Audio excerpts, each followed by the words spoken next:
Ma'am, gaano kayo kapositibo sa nalalapit na pag-abolish ng travel tax?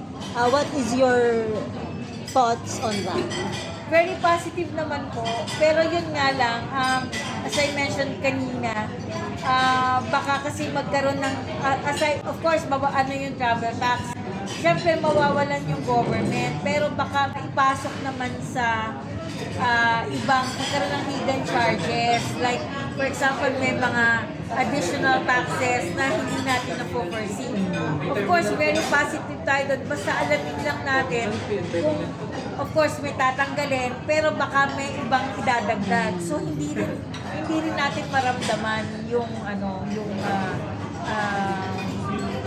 yung ano nila, what's this, yung kanilang positive na, na for effect ng travel tax. So, lahat tayo traveler. So, hintayin na lang po natin once na ma-abolish. Pero hindi naman po